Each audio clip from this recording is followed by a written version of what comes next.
అత్తయ్య, ఈ విషయం మీరు నాకెందుకు చెప్పలేదు? మీరందరికంటే పెద్దవారు, జీవితంలో ఎన్నో ఒడిదుడుకుల్ని ఎదుర్కొన్నవారు. మీకు తెలుసు కదా అత్తయ్య, ఒక కూతురికి కష్టం వస్తే అందరికన్నా తల్లి అవసరం తనకి ఎక్కువ అని. అత్తయ్య, నా బిడ్డ అక్కడ బాధల్లో ఏడుస్తుంటే ఇక్కడ నేను తనకే సహాయం చేయలేకపోయినా కనీసం దూరం నుంచి చెప్పగలిగేదాన్ని కదా. తన అమ్మ తనకు తోడుందని, తన కన్నీళ్లను తుడిచేదాన్ని, తనకి మనోధైర్యాన్ని ఇచ్చేదాన్ని. కానీ మీరెవ్వరు కూడా నాకేమీ చెప్పనే లేదు. సరళ, అమ్మా ప్రజ్ఞ ప్రాబ్లం గురించి నీకింతవరకు ఎందుకు చెప్పలేదంటే, నాకు తెలుసు నీకు ప్రజ్ఞ గురించి ఎంత ఆలోచన ఉందో. ప్రజ్ఞకి నీ గురించి అంతకన్నా ఎక్కువ ఆలోచన ఉంది. అందులోనూ నీకొకసారి హార్ట్ ప్రాబ్లం వచ్చింది. ఇంకోసారి అలా జరిగితే నేను ప్రజ్ఞను సముదాయించలేనమ్మా. నాకేమి కాదత్తయ్యా, ఏమీ కాదు. ఏమనయిందా ఇప్పుడు ఇదంతా తెలిసాక? నా 2 కాళ్ళ మీద నేను నిలబడే ఉన్నానుగా, చచ్చిపోలేదుగా. అత్తయ్య, నేను ప్రజ్ఞ ఇంటి దాకా వెళ్ళాను. తనకి గాబరా పడాల్సిన అవసరం లేదని చెప్పాను.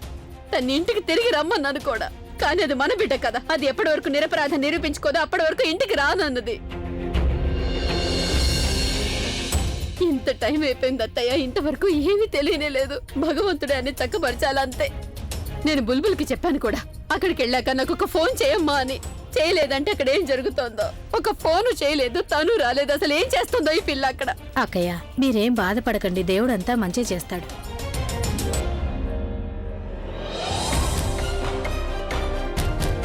అత్తయ్య, వాళ్ళు వచ్చేసారు. బుల్బుల్, అక్కడంతా బానే ఉందా? ప్రజ్ఞ బానే ఉందా? సాక్ష్యం దొరికిందా? తన అభికి చూపించిందా? మరి వాళ్ళు అక్కడంతా బానే ఉంది కదా? ప్రజ్ఞ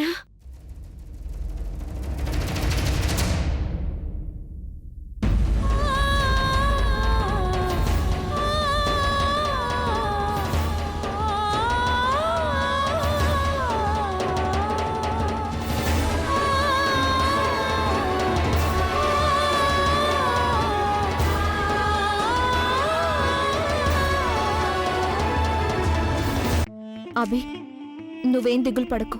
ఒక్కసారి ఆ ప్రజ్ఞ ఇంట్లోంచి వెళ్ళిపోయిందంటే అప్పుడు నేను నాన్నమ్మని జాగ్రత్తగా చూసుకుంటాను. పగలు రాత్రి ఆవిడికి సేవలు చేస్తాను. అప్పుడు ఆవిడ ఆరోగ్యం కొన్ని రోజుల్లోనే కోలుకుంటుంది.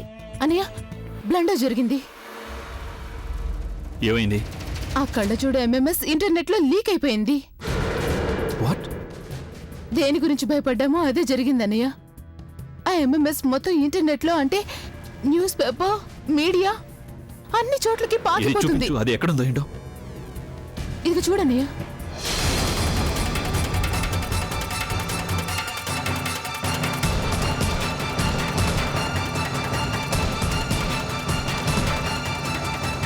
I can't believe.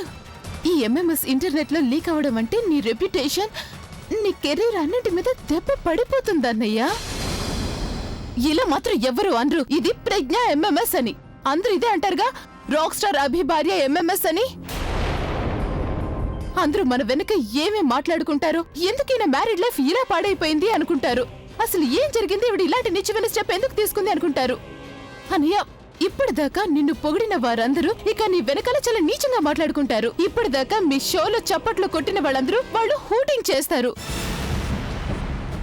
ఆ ప్రొడ్యూసర్స్ అందరూ నీ షో కోసం నువ్వు అడిగినంత డబ్బిచ్చేవాళ్ళు ఇక మీదట నీ ఫోన్ కూడా లిఫ్ట్ చేయడం మానేస్తారన్నయ్య. అన్నయ్య, ఇదంతా ఆ కళ్ళజోడు వల్లే జరిగింది.